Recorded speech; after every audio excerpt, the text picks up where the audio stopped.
5 de diciembre de 1953, 11:03 de la mañana. Hospital Cedros del Líbano, Los Ángeles, California. Un hombre de 42 años yace en una cama de hospital. Lleva 6 días en coma. Su piel tiene un tono amarillento. Sus ojos, antes desafiantes, ahora están cerrados. A su lado, una mujer sostiene su mano.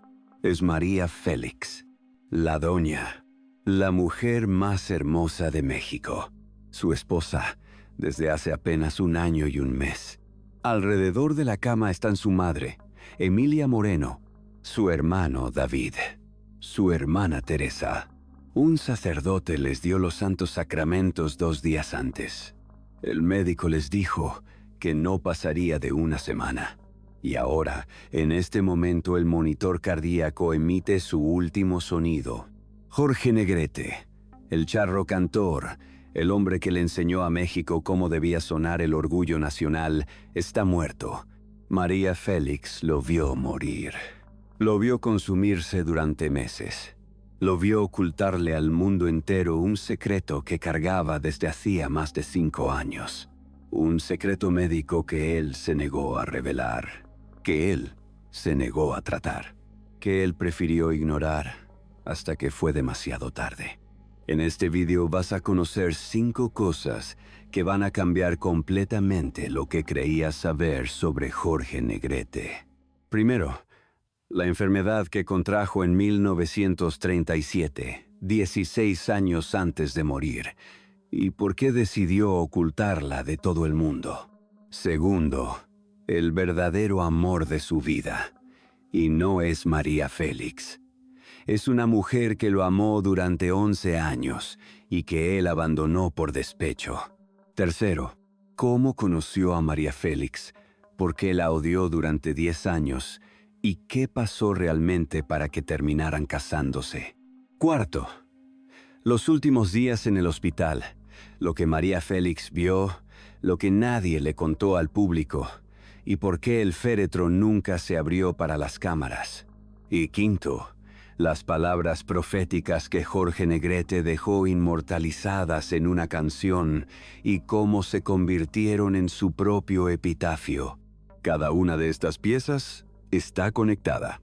Al final entenderás por qué el hombre más viril de México murió a los 42 años con el hígado destruido, sin haber tomado casi nunca, sin haber cometido ningún exceso, simplemente porque decidió guardar un secreto que lo mató. Pero primero retrocedamos, porque para entender la tragedia necesitas conocer al hombre que la protagonizó. De 1911, Guanajuato, México. En una casa frente a la plazuela del Ropero, nace Jorge Alberto Negrete Moreno. Hoy, en ese mismo lugar, hay una placa conmemorativa, un recordatorio de que ahí nació una leyenda. Pero en 1911, nadie lo sabía. Era solo otro bebé en un México convulsionado por la revolución. Su padre, David Negrete Fernández, es teniente coronel del ejército mexicano. Un hombre que ha visto la guerra. Un hombre que ha cabalgado junto a los revolucionarios. Un hombre de disciplina. Un hombre de honor. Un hombre que no acepta excusas. Que no tolera debilidad. Que espera lo mejor de sus hijos. Siempre.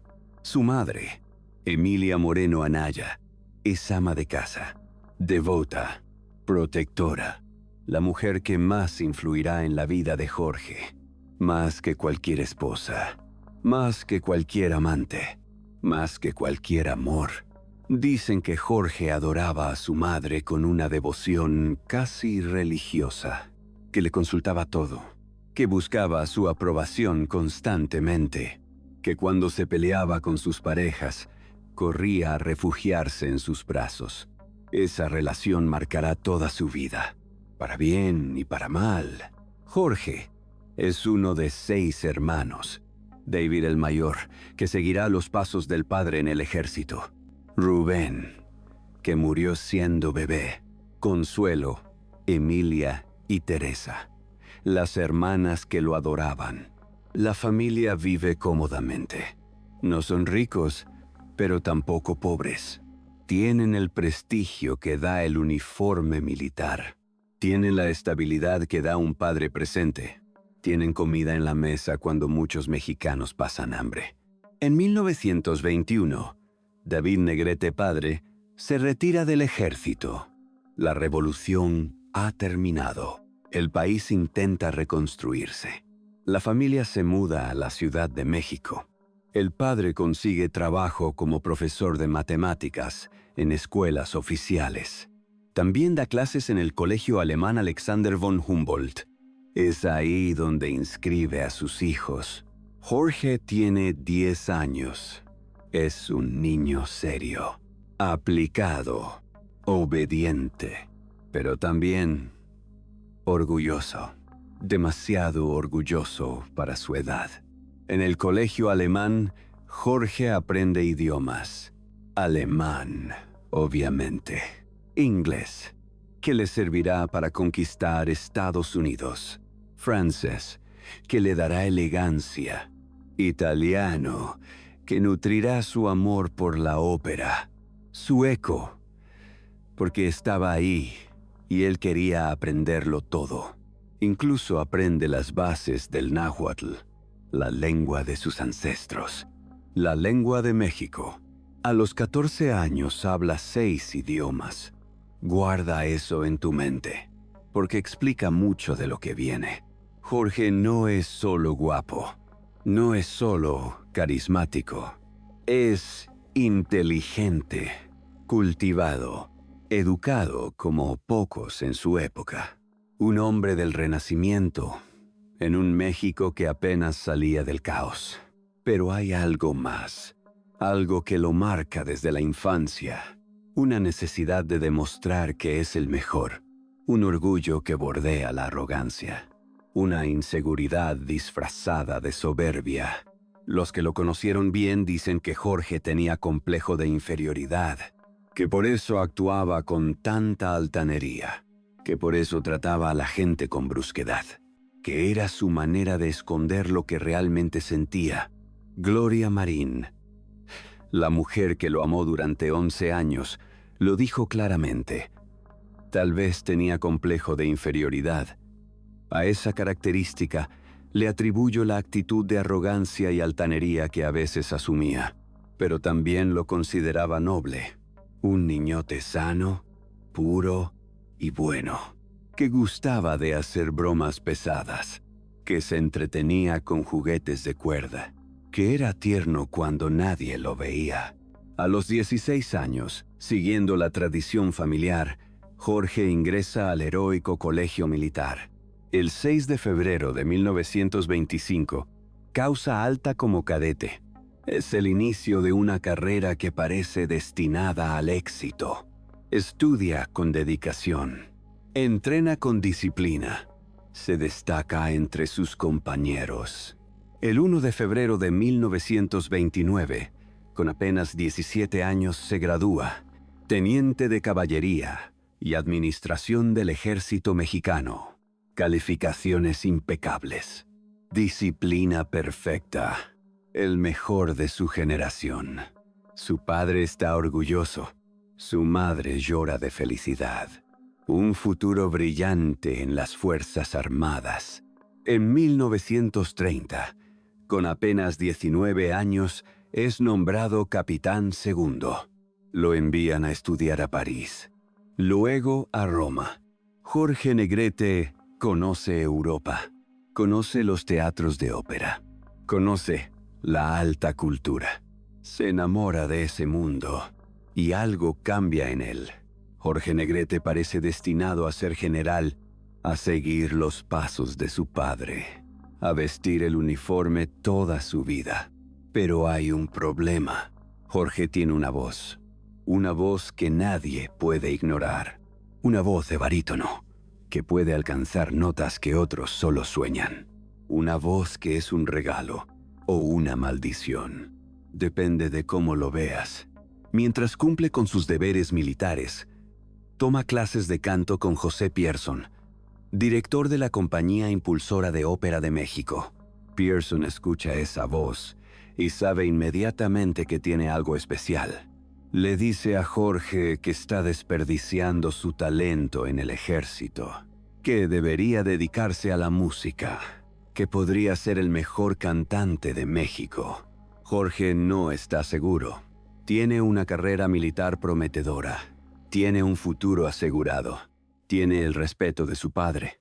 Pero también tiene esa voz que lo llama, esa voz que le pide ser escuchada. En 1931 pide licencia del ejército. Solo será temporal. Se dice a sí mismo. Solo quiere probar suerte en la radio. Solo quiere ver si es tan bueno como dicen. Nunca vuelve al ejército. 1932. Estación de radio XEW. La voz de Jorge Negrete se escucha por primera vez en todo México. Usa el seudónimo de Alberto Moreno. No quiere que sepan que es él. No quiere que su familia se entere. No quiere manchar el honor militar. Todavía no ha renunciado formalmente al ejército. Todavía cree que esto es solo un pasatiempo, un hobby, una distracción. Canta arias operísticas, canciones napolitanas, romanzas mexicanas. Su voz es diferente a todo lo que se escucha en la radio. Potente, clara, con un vibrato que hace temblar los micrófonos. La audiencia enloquece. Las cartas llegan a la estación. Quieren saber quién es ese hombre con esa voz. Quieren conocerlo. Quieren verlo. Un locutor llamado Arturo de Córdoba le sugiere que use su nombre real, Jorge Negrete. Suena bien. Suena fuerte. Suena como estrella. Jorge acepta y comienza una carrera que lo llevará a la cima. En 1935 actúa en revistas musicales en el Teatro Lírico. Calles y más calles se llama la obra. El maestro Juan S. Garrido escribe las canciones. Jorge brilla en el escenario. Su presencia es magnética, alto, apuesto, con ese porte militar que nunca perdió. En 1936, viaja a Nueva York con Ramón Armengod. Forman un dueto llamado The Mexican Caballeros. Se presentan en los mejores cabarets de la ciudad. El Waldorf Astoria, el Rainbow Room, lugares donde la élite neoyorquina va a divertirse. El público americano queda fascinado con ese mexicano elegante que canta rancheras con voz de ópera, que habla inglés perfectamente, que se viste como un caballero europeo, que tiene modales de aristócrata.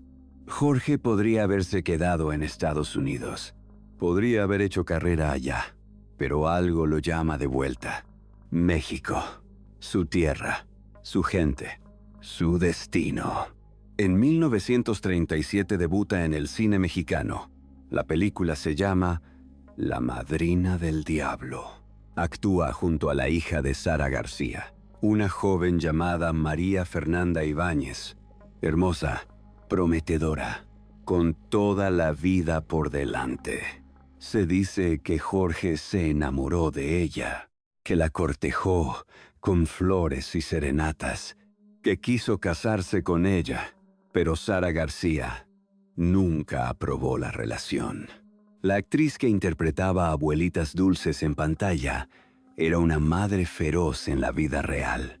No quería que su hija se casara con un cantante de rancheras. No importaba cuán famoso fuera, no importaba cuán talentoso fuera. Para Sara García no era suficiente. María Fernanda se casó con otro hombre y murió trágicamente a los 20 años de fiebre tifoidea. Jorge nunca la olvidó, pero ya había conocido a otras mujeres. Ya había comenzado a vivir la vida de estrella. Ya había probado el sabor de la fama. y también había probado el sabor de la enfermedad. Porque en 1937, el mismo año de su debut cinematográfico, sucedió algo que cambiaría todo. Jorge Negrete contrajo hepatitis. Aquí viene lo primero que nadie te ha contado. La hepatitis es una inflamación del hígado causada por un virus. Hay varios tipos. Hepatitis A, hepatitis B, hepatitis C. Jorge contrajo hepatitis C, la más peligrosa, la más silenciosa, la que puede quedarse en tu cuerpo durante años sin dar síntomas y luego atacar, sin aviso, sin piedad.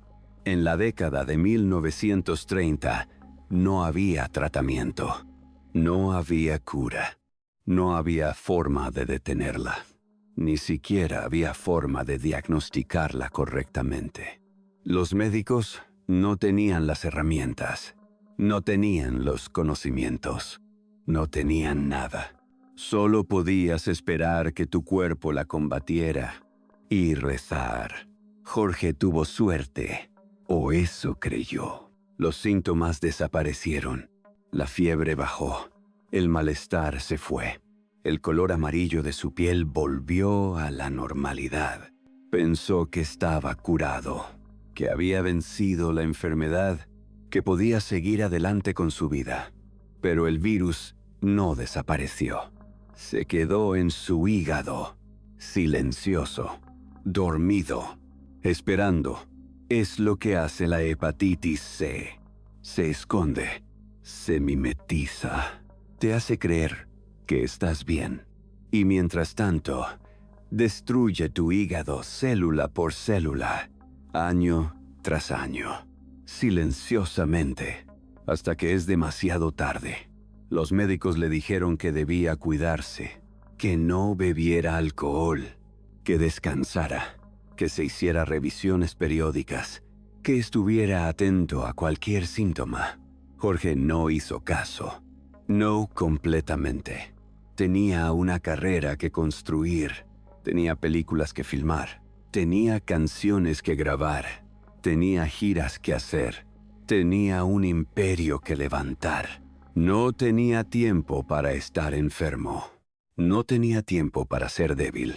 No tenía tiempo para cuidarse. Y además, estaba el estigma. En los años 40 y 50, las enfermedades eran percibidas de manera diferente.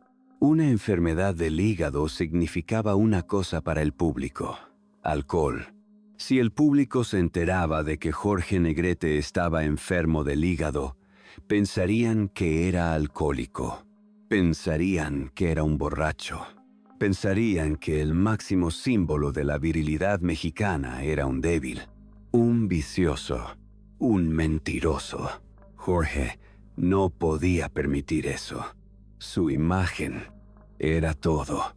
Su imagen de hombre fuerte, de macho, de charro que no se raja, de mexicano invencible. Esa imagen lo había hecho famoso. Esa imagen lo había hecho rico. Esa imagen era su identidad. No podía destruirla por una enfermedad. No podía mancharla por un virus. Así que guardó el secreto durante 16 años, mientras el virus destruía lentamente su hígado, mientras la hepatitis se convertía en cirrosis, mientras su cuerpo se consumía por dentro. Jorge Negrete siguió actuando, siguió cantando, siguió siendo el charro Cantor, el hombre invencible, el mito viviente. Nadie lo sabía, excepto su familia más cercana. Y ellos también guardaron el secreto, por lealtad, por amor, por miedo a destruir lo que él había construido. 1941 se estrena. ¡Ay, Jalisco! ¡No te rajes! La película que cambia todo. Jorge Negrete interpreta a un charro valiente, enamorado, orgulloso. La película recorre toda Latinoamérica. Llega a Estados Unidos llega a España. Jorge Negrete se convierte en el actor más taquillero de México. Y en esa película conoce a una mujer, Gloria Marín, una actriz de 22 años, hermosa, talentosa, magnética. Hay un problema. Jorge está casado. Su esposa se llama Elisa Christie, una bailarina cubana con la que se casó en 1940. Elisa está embarazada. Va a tener a Diana, la única hija de Jorge. Pero nada de eso importa. Jorge ve a Gloria en el set. Y algo sucede. Algo que no puede controlar. Algo que lo consume. Se enamora perdidamente. Elisa se entera.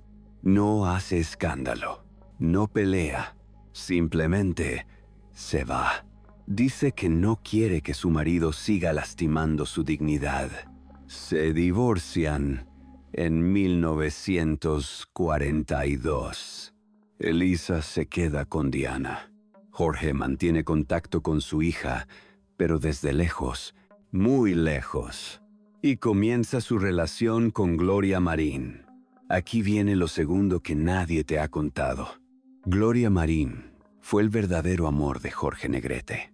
No María Félix. Gloria. Estuvieron juntos 11 años. Once años de amor. Once años de películas juntos. Once años de ser la pareja favorita del cine mexicano. Hicieron once películas juntos. Ay, Jalisco, no te rajes. Seda, sangre y sol. Historia de un gran amor. El jorobado. Una carta de amor. Hasta que perdió Jalisco. Canaima. En tiempos de la Inquisición. Si Adelita se fuera con otro. Un gallo en corral ajeno. Siempre tuya. En cada película interpretaban al amor perfecto. Y fuera de la pantalla, también lo eran. O eso parecía. Nunca se casaron legalmente, pero vivían juntos. Decían a la prensa que eran esposos. Hacían creer que se habían casado en secreto. Todo México los amaba. Eran la pareja del momento. Los más bellos, los más talentosos, los más envidiados. Pero había problemas. Problemas que nadie veía. Jorge era extremadamente celoso. Y Gloria era extremadamente independiente. Jorge quería que ella dejara de actuar. Gloria no quería dejar su carrera. Jorge quería hijos. Gloria sufrió 3 abortos. Los médicos le dijeron que era estéril. Decidieron adoptar una niña. La llamaron Goyita. Jorge se encariñó con ella. Pero las cosas no mejoraron. Había algo más. La madre de Jorge, doña Emilia, no aprobaba a Gloria. Nunca la aceptó. Y Jorge adoraba a su madre. La adoraba tanto que, cuando se peleaba con Gloria, iba a refugiarse a casa de su mamá. Gloria contó años después que Jorge era tan tímido que ni siquiera la besaba frente a su madre, que no le decía cosas tiernas cuando ella estaba presente. Por respeto, por miedo, por esa necesidad de aprobación que nunca superó. La relación se fue deteriorando. Las ocupaciones los alejaron. Los celos los envenenaron. Y entonces, en 1952, sucedió lo inevitable. Jorge encontró a Gloria besándose con otro hombre, Abel Salazar, un actor que había sido novio de Gloria antes de que ella conociera a Jorge. La encontró en su propia casa, besándose con él. Jorge explotó, gritó, le dijo frente a todos: «Hasta aquí llegué. Eres libre de hacer lo que quieras». Y se fue, para siempre. Años después, Gloria intentó explicar. Dijo que las cosas ya estaban mal, que el amor se había acabado, que Abel era solo una excusa. Pero Jorge nunca la perdonó. El hombre más orgulloso de México había sido humillado. El símbolo del macho mexicano había sido engañado. Y eso, para alguien como Jorge Negrete, era imperdonable. 3 meses después de terminar con Gloria, Jorge Negrete se casó con María Félix. 3 meses. Algunos dicen que fue amor, otros dicen que fue despecho, otros dicen que fue la venganza perfecta. Casarse con la mujer más hermosa de México para demostrarle a Gloria que él podía conseguir algo mejor, para demostrarle al mundo que nadie humillaba a Jorge Negrete. Aquí viene lo tercero que nadie te ha contado. Jorge Negrete y María Félix se odiaron durante 10 años. Se conocieron en 1942, en el set del Peñón de las Ánimas. María era una novata. Era su primera película importante. Jorge era la estrella, el actor más famoso de México. Desde el primer día, se cayeron mal. Jorge la trataba con desprecio. No le firmaba autógrafos. No le dirigía la palabra fuera de las escenas. Las escenas de amor eran tensas, incómodas. María dijo años después que el amor de Jorge había comenzado desde el primer momento, pero que como ella no cayó rendida a sus pies, él la trató mal. Otros dicen que Jorge odiaba a María porque sentía que le había robado el protagónico a Gloria Marín. Otros dicen que simplemente eran dos egos demasiado grandes para compartir el mismo espacio. Sea cual sea la razón, no se volvieron a hablar durante 10 años. 10 años de ignorarse. 10 años de evitarse. 10 años de fingir que el otro no existía. Y entonces, en septiembre de 1952, 3 meses después de que Jorge terminara con Gloria, se encontraron en el Hotel Regis de la Ciudad de México. María acababa de regresar de Europa. Había dejado plantado a Carlos Thompson, un actor argentino con el que estaba comprometida. Jorge acababa de terminar su relación de 11 años. Estaba herido. Estaba solo. Estaba buscando venganza. Nadie sabe exactamente qué pasó en ese encuentro. Nadie sabe quién dio el primer paso. Pero al cabo de semanas, Jorge Negrete y María Félix anunciaron su compromiso. México no lo podía creer. Los dos se odiaban. Todo el mundo lo sabía. ¿Cómo era posible que se casaran? Algunos dicen que Jorge le confesó a un amigo: casarme con María Félix es la única forma de joder a Gloria. Otros dicen que fue amor verdadero, que después de tanto tiempo odiándose, finalmente vieron lo que tenían en común, que eran iguales. 2 divos, 2 estrellas, 2 egos monumentales, que juntos serían imparables. Sea cual sea la verdad, el 18 de octubre de 1952 se casaron. La boda del siglo. Un evento que paralizó a México.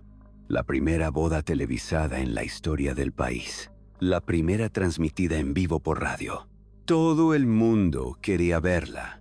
Todo el mundo quería escucharla.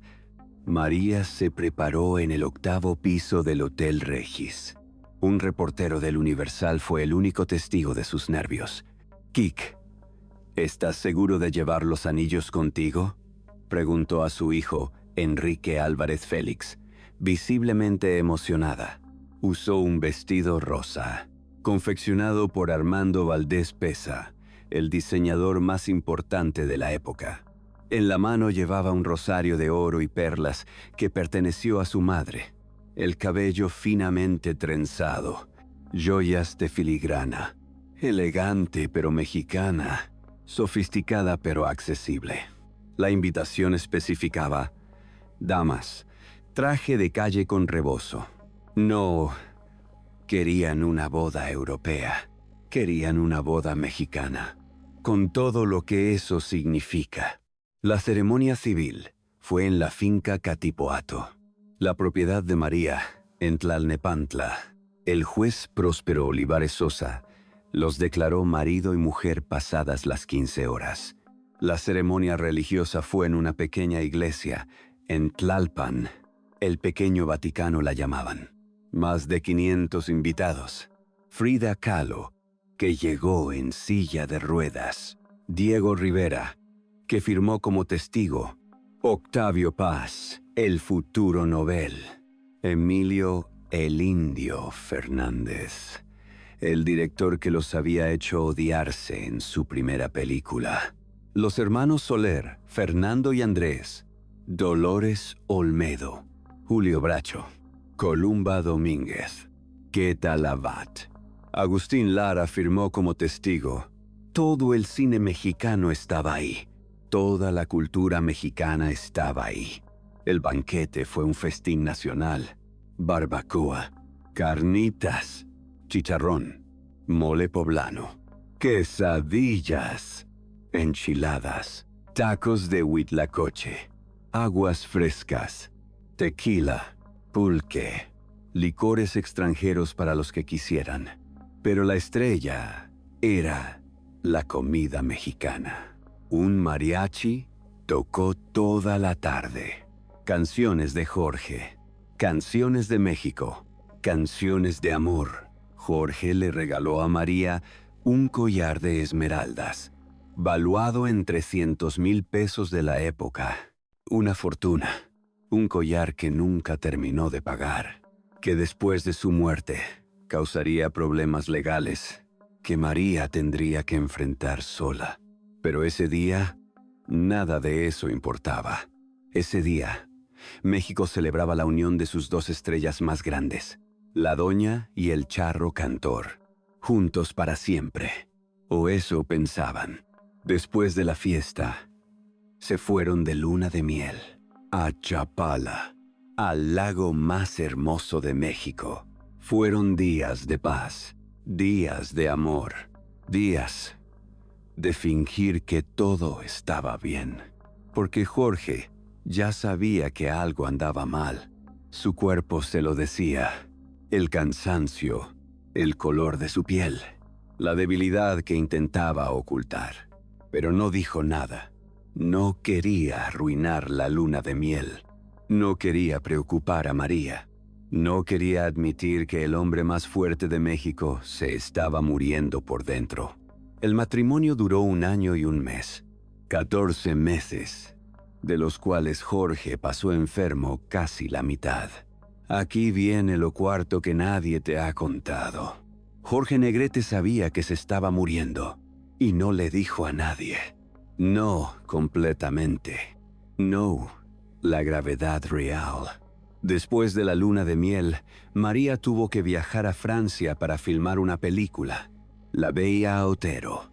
Un proyecto importante, una oportunidad que no podía rechazar. Jorge se quedó en México. Filmó sus últimas películas. Reportaje, El rapto. En ambas, su aspecto era el de un hombre enfermo. Había perdido peso. Mucho peso. Su piel tenía un tono amarillento que el maquillaje no podía ocultar. Se cansaba con facilidad. Necesitaba descansos entre escenas. Los directores notaban algo raro. Los compañeros de set murmuraban, pero nadie decía nada, porque era Jorge Negrete. El Charro Cantor no podía estar enfermo. Los charros no se enferman. Los machos no muestran debilidad. Y Jorge seguía trabajando, seguía actuando, seguía cantando, seguía fingiendo que todo estaba bien. Pedro Infante, su amigo y rival, lo visitaba frecuentemente. Pedro y Jorge habían filmado juntos 2 tipos de cuidado, la película donde por fin actuaron juntos. Después de años de ser comparados, después de años de ser rivales, por fin habían demostrado que podían ser amigos, que podían compartir pantalla, que podían brillar juntos. En una de esas visitas, Pedro le regaló un trenecito eléctrico, un juguete, un regalo para un hombre que estaba recuperando la infancia que nunca tuvo. Jorge lo recibió con la emoción de un niño. Pasaba horas jugando con él, armando las vías, viendo el tren dar vueltas, como si no tuviera 42 años, como si no fuera una estrella de cine, como si no estuviera muriendo. Dicen que Gloria Marín dijo algo al respecto, que le contaba a la gente que Jorge siempre había sido así. Un niñote que se entretenía con juguetes de cuerda. Un hombre grande con corazón de niño. Tal vez por eso lo amó durante 11 años. Tal vez por eso nunca lo olvidó. En noviembre de 1953, Jorge viajó a Los Ángeles. Iba a presentarse en el $1 Million Theater, un teatro legendario, donde las estrellas latinas brillaban, donde el público lo esperaba con ansias. Pero antes de su presentación, quiso asistir a una pelea de box. Jorge era fanático del box. Le encantaba ver a los mexicanos pelear. Le encantaba el drama del ring, la violencia controlada, el espectáculo de la fuerza. Raúl Macías, un boxeador mexicano, iba a pelear esa noche. Jorge no quería perdérselo. Fue al Madison Square Garden. Se sentó en primera fila. Aplaudió, gritó, animó a su compatriota. Y entonces, en medio de la pelea, algo sucedió. Un dolor agudo en el abdomen, una sensación de mareo, sangre subiendo por la garganta. Se le reventó una de las varices del esófago y el estómago. Hematemesis lo llaman los médicos. Vómito de sangre, mucha sangre. Jorge se desplomó. La gente a su alrededor entró en pánico. Alguien llamó a una ambulancia.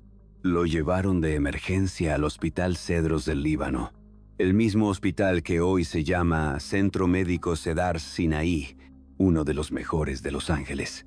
Pero ni el mejor hospital del mundo podía salvarlo. Los médicos lo examinaron. Y lo que encontraron fue devastador. El hígado de Jorge Negrete estaba destruido, completamente destruido. La hepatitis que había contraído en 1937 se había convertido en cirrosis avanzada. El órgano ya no funcionaba. Las varices se habían formado porque la sangre no podía circular correctamente. El hígado enfermo bloqueaba el flujo. La sangre buscaba otros caminos. Formaba varices en el esófago. Varices que eventualmente se reventaban. No había nada que hacer. No había tratamiento. No había cura. No había esperanza. Le dijeron a su familia que no viviría más de una semana, tal vez menos. David, el hermano de Jorge, estaba con él. Escuchó el diagnóstico. Se derrumbó. Llamó a México. Llamó a su madre. Llamó a María Félix. Les dijo la verdad. Jorge se estaba muriendo. María Félix estaba en Francia cuando recibió la llamada. Dejó todo. Abandonó la filmación. Tomó el primer avión a Los Ángeles. Cuando llegó al hospital, Jorge ya estaba en coma. No la reconoció. No pudo despedirse de ella. María se sentó a su lado. Le tomó la mano y esperó. Durante 6 días esperó. 6 días, viendo al hombre con el que se había casado consumirse. 6 días, viendo cómo la vida se le escapaba. El 2 de diciembre, la Asociación Nacional de Actores informó a los medios que Jorge Negrete había entrado en estado de coma. Los periódicos mexicanos publicaron la noticia en primera plana. En los cines, antes de las películas, se transmitían noticiarios con información sobre su estado de salud. Todo México rezaba por él. El 3 de diciembre, recibió los santos sacramentos. El sacerdote le dio la extrema unción en presencia de María, su madre y sus hermanos. El 4 de diciembre, los médicos reportaron que no había mejoría, que el paciente seguía en estado extremadamente crítico, que era cuestión de horas. El 5 de diciembre, a las 11:03 de la mañana, Jorge Negrete murió. Tenía 42 años. María Félix estaba a su lado. Lo vio partir. Lo vio dejar de respirar. Lo vio convertirse en leyenda. La noticia llegó a México esa misma tarde. En todos los cines del país apareció un aviso. Jorge Negrete ha muerto. Las proyecciones se detuvieron. Las luces se encendieron. Se guardaron 5 minutos de silencio en todas las salas. La gente no lo podía creer. ¿Cómo era posible? Jorge Negrete tenía 42 años. Estaba en la cúspide de su carrera. Acababa de filmar 2 tipos de cuidado con Pedro Infante. La película estaba rompiendo récords de taquilla. Las filas daban vuelta a la manzana. ¿Cómo podía estar muerto? La gente lloraba. En las calles, en los mercados, en las casas, en los bares donde sonaban sus canciones. Las radios interrumpieron su programación. Pusieron música de Jorge. México lindo y querido. ¡Ay, Jalisco! ¡No te rajes! Cocula. Allá en el Rancho Grande. Las mañanitas. Durante horas. Solo su voz. Como un velorio nacional. El presidente Adolfo Ruiz Cortines se enteró inmediatamente. Ordenó que el traslado de los restos se hiciera en un avión del gobierno federal. Un avión de la Secretaría de Agricultura. Ordenó que se velara en el Palacio de Bellas Artes, el templo de la cultura mexicana, donde solo se velan los más grandes, los héroes nacionales, los presidentes, los artistas que trascienden. Ordenó que el féretro se cubriera con la bandera nacional, el lábaro patrio, el símbolo de México. Honores de Estado para un cantante, honores de héroe para un actor. Porque Jorge Negrete no era solo un artista, era un símbolo, era la voz de México, era el orgullo de un país que todavía sanaba las heridas de la revolución. Era el hombre que le enseñó al mundo cómo suena ser mexicano. El 6 de diciembre, el cuerpo de Jorge fue preparado para el traslado. María Félix no se separó de él. Estaba destruida. Dicen que apenas hablaba, que caminaba como en trance, que no podía creer lo que había pasado. 14 meses de matrimonio y ya era viuda. El 7 de diciembre, el avión con sus restos llegó al aeropuerto de la Ciudad de México. 10,000 personas lo esperaban. 10,000 personas que querían despedirse, que no podían creer que su ídolo estuviera muerto, que necesitaban verlo para creerlo, pero no lo vieron. El féretro permaneció cerrado. Una valla humana de cientos de miles bordeó el trayecto desde el aeropuerto hasta el teatro de la Asociación Nacional de Actores. El teatro que hoy lleva su nombre, Teatro Jorge Negrete. Las calles estaban llenas. La gente se subía a los postes, se trepaba a los árboles, se asomaba por las ventanas. Querían ver el cortejo. Querían despedir al charro cantor. Pedro Infante encabezó el cortejo fúnebre. Cargó el ataúd de su amigo, de su rival, del hombre al que admiraba y con el que había filmado la última película. 2 tipos de cuidado. La película donde por fin actuaron juntos. La película que todo México quería ver. La película que ahora tenía otro significado. Pedro estaba destrozado.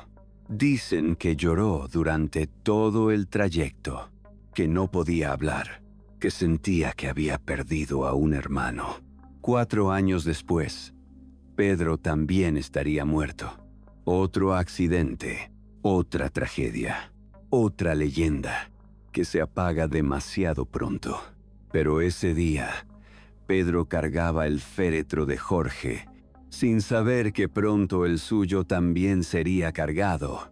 El féretro de Jorge Negrete estaba coronado con un sombrero de charro, el sombrero que lo definió, el sombrero que lo inmortalizó, el sombrero que era más que un accesorio, era un símbolo de México, de la tradición, de todo lo que Jorge representaba. Pero el féretro nunca se abrió para las cámaras. Nunca mostraron el cuerpo. Dijeron que era por respeto. Dijeron que la enfermedad lo había dejado irreconocible. Pero la verdad es que Jorge Negrete murió con el cuerpo destruido por la cirrosis, hinchado por la retención de líquidos, amarillo por la ictericia, consumido por una enfermedad que se comió su hígado. El charro Cantor, el hombre más viril de México, no podía ser visto así. Su imagen debía permanecer intacta, incluso en la muerte, especialmente en la muerte, porque las leyendas no pueden mostrar debilidad, ni siquiera cuando ya no están. El velorio duró horas. Miles de personas desfilaron frente al féretro, llorando, rezando, despidiéndose, cantando sus canciones. María Félix estaba ahí, vestida de negro, con el rostro oculto tras un velo, recibiendo condolencias, sosteniendo la mano de Diana, la hija de Jorge con Elisa Christie, una niña de 11 años que acababa de perder a su padre. La madre de Jorge, doña Emilia, estaba inconsolable. Había perdido a su hijo favorito, al niño que la adoraba, al hombre que nunca la decepcionó. El sepelio fue en el Panteón Jardín, con música de mariachi, con lágrimas de miles, con el sombrero de charro sobre el ataúd. Lo enterraron junto a otros grandes, junto a otros inmortales. En su tumba hay una placa con un pensamiento del poeta Carlos Pellicer. Y cada año, en el aniversario de su muerte, la gente va a visitarlo. Le llevan flores, le cantan sus canciones, le rezan, le agradecen.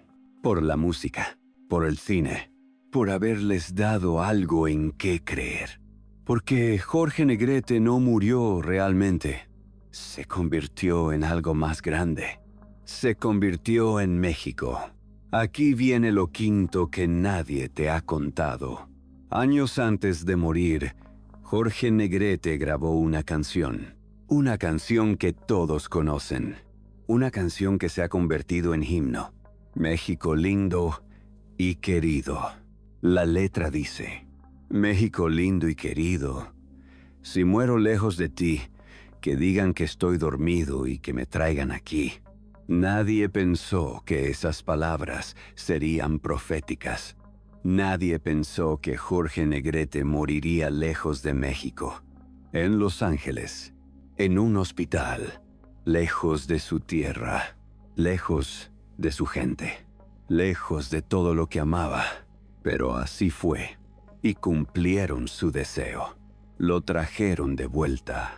Lo enterraron en el Panteón Jardín de la Ciudad de México, con música de mariachi, con lágrimas de miles, con el sombrero de charro sobre el ataúd. En su tumba hay una placa con un pensamiento del poeta Carlos Pellicer, y cada año en el aniversario de su muerte, la gente va a visitarlo. Le llevan flores, le cantan sus canciones, le rezan. Porque Jorge Negrete no murió realmente. Se convirtió en algo más grande. Se convirtió en México. Ahora, volvamos al principio, al secreto médico que ocultó durante 16 años. Jorge Negrete contrajo hepatitis en 1937. No se la trató adecuadamente porque no quería que nadie supiera. Porque el estigma era demasiado grande, porque su imagen era más importante que su salud. Algunos dicen que la enfermedad se le había manifestado incluso antes, cuando estaba en el colegio militar, que por falta de recursos no pudo atenderse como debía, que desde entonces el virus estaba ahí, esperando. Lo que sí sabemos es que Jorge Negrete no bebía casi nunca, no era alcohólico, no era fiestero, era disciplinado, era atleta. Hacía ejercicio todos los días, cuidaba su cuerpo, pero no podía cuidar lo que no quería ver. El virus siguió ahí, destruyendo lentamente su hígado, convirtiéndose en cirrosis, esperando el momento de atacar. Y cuando atacó, ya era demasiado tarde. En 1953, la ciencia no tenía forma de salvarlo. No había trasplantes de hígado. No había antivirales, no había esperanza, solo quedaba esperar la muerte y ocultarla del público hasta el último momento. María Félix nunca volvió a hablar mucho de Jorge. Vendió la finca donde se casaron, regresó a Europa, siguió filmando películas, se casó otras veces, vivió hasta los 88 años. Pero dicen que nunca olvidó a Jorge, que guardaba fotos de él, que a veces en privado lo mencionaba, que quizás en ese año y un mes que estuvieron juntos, aprendió a amarlo de verdad. O quizás no, quizás todo fue una actuación. Quizás el matrimonio más famoso de México fue solo eso, una actuación. Dos divos interpretando el papel de esposos. Nunca lo sabremos. Lo que sí sabemos es que María estuvo ahí cuando murió, que le sostuvo la mano, que lo vio partir y que después de eso siguió adelante, como hacen las estrellas, como hacen los sobrevivientes. Gloria Marín, el verdadero amor de Jorge, vivió muchos años más. Se casó con Abel Salazar, el hombre por el que Jorge la dejó. Tuvieron una vida juntos. Pero dicen que nunca dejó de amar a Jorge, que guardaba recuerdos de él, que a veces, cuando veía sus películas juntos, lloraba. Juan's años no se olvidan fácilmente. Juan's películas no se borran así nomás. Un amor así deja marca, para siempre.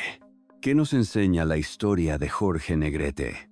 Muchas cosas. Cosas que quizás no queremos escuchar, pero que necesitamos saber. Primero, que los secretos matan, no metafóricamente, literalmente. Jorge ocultó su enfermedad durante 16 años. Si lo hubiera tratado a tiempo, si hubiera seguido las indicaciones de los médicos, si hubiera puesto su salud por encima de su imagen, quizás hubiera vivido más.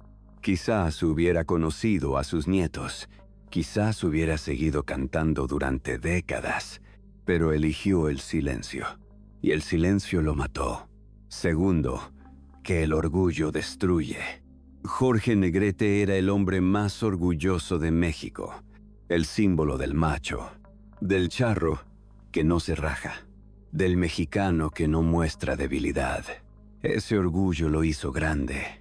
Pero también lo destruyó, porque no podía admitir que estaba enfermo. No podía admitir que necesitaba ayuda. No podía admitir que era humano. Y los humanos se enferman. Los humanos necesitan cuidado. Los humanos no son invencibles. Tercero, que la imagen no vale nada si te cuesta la vida. Jorge pasó toda su carrera construyendo una imagen. El charro perfecto, el galán impecable, el hombre fuerte que nunca flaqueaba. Esa imagen le dio fama, esa imagen le dio fortuna, esa imagen le dio el amor de millones. Pero esa misma imagen lo mató, porque mantenerla requería mentir, requería ocultar, requería fingir que todo estaba bien cuando no lo estaba. Y al final, ¿de qué sirvió? Murió a los 42 años, con un hígado destruido, con un cuerpo consumido, con toda una vida por delante que nunca pudo vivir. La imagen quedó intacta, pero él ya no estaba para disfrutarla. Jorge Negrete pudo haberse tratado, pudo haber cuidado su salud, pudo haber dicho la verdad, pero eligió su imagen. Eligió ser el charro cantor hasta el final. Eligió morir como vivió, sin mostrar debilidad. Y lo logró. Murió siendo una leyenda. Murió sin que el público supiera la verdad completa. Murió con el mito intacto, pero también murió demasiado joven, con canciones que nunca cantó, con películas que nunca filmó, con amor que nunca dio, con vida que nunca vivió. Hoy, más de 70 años después, Jorge Negrete sigue vivo. En sus canciones que suenan en cada fiesta, en sus películas que se transmiten cada domingo, en la memoria de un país que lo convirtió en símbolo. México lindo y querido suena en cada 15 de septiembre, en cada grito de independencia, en cada serenata de medianoche, en cada mexicano que está lejos de su tierra y siente nostalgia. ¡Ay, Jalisco, no te rajes! Es prácticamente un himno, una declaración de identidad, un orgullo convertido en música. Su voz sigue siendo inconfundible. 70 años después, la reconoces al instante. Ese vibrato, esa potencia, esa emoción. Nadie ha podido imitarla. Nadie ha podido igualarla. Es única. Como él era único, su imagen sigue siendo icónica. El bigote perfectamente recortado, la ceja levantada con arrogancia elegante, la mirada de desafío, el sombrero de charro, el traje bordado. Todo eso sigue ahí, en las películas, en las fotografías, en la memoria colectiva, intacto, inmortal, porque hay hombres que mueren y hay hombres que se convierten en mitos. Jorge Negrete se convirtió en mito, no por cómo murió, sino por cómo vivió, por cómo cantó, por cómo representó a México en una época en que el país buscaba identidad. México salía de una revolución sangrienta. Millones habían muerto. El país estaba destruido. La gente necesitaba algo en qué creer, alguien que les recordara quiénes eran, alguien que les diera orgullo. Jorge Negrete fue ese alguien. Con su voz, les dijo que ser mexicano era algo hermoso. Con sus películas les mostró que podían ser héroes. Con su presencia les demostró que México podía brillar. Él les dio esa identidad. Él les dio un símbolo. Él les dio una voz. Y esa voz sigue sonando. En cada cantina donde ponen sus discos. En cada serenata donde cantan sus canciones. En cada mexicano que estando lejos de su país canta México lindo y querido con lágrimas en los ojos. Jorge Negrete está muerto. Desde 1953, hace más de 70 años. Pero su voz, no. Su voz es eterna. Y mientras haya alguien que la cante, él seguirá vivo. No en los hospitales donde sufrió. No en los secretos médicos que ocultó. No en las tragedias que vivió. En la música. En el cine. En el corazón de México. Porque eso es lo que hacen las leyendas. Mueren, pero no desaparecen. Se quedan para siempre. En las canciones que cantamos. En las películas que vemos. En los mitos que contamos.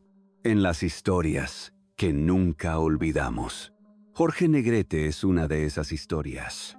Una historia de talento, de orgullo, de amor, de tragedia, de muerte y de inmortalidad. Porque al final, eso es lo que fue Jorge Negrete. Immortal. Aunque muriera a los 42 años. Immortal. Aunque guardara un secreto que lo mató. Immortal. A pesar de todo. O quizás, precisamente por todo. Si llegaste hasta aquí, probablemente tienes una opinión. ¿Crees que Jorge Negrete debió revelar su enfermedad? ¿O crees que hizo bien en proteger su imagen hasta el final? Déjamelo saber en los comentarios. Y si este video te hizo pensar, si te hizo conocer algo que no sabías, suscríbete al canal. Hay más historias como esta. Historias de ídolos que guardaron secretos, de estrellas que cayeron demasiado pronto, de leyendas que murieron para volverse inmortales. Nos vemos en el próximo video.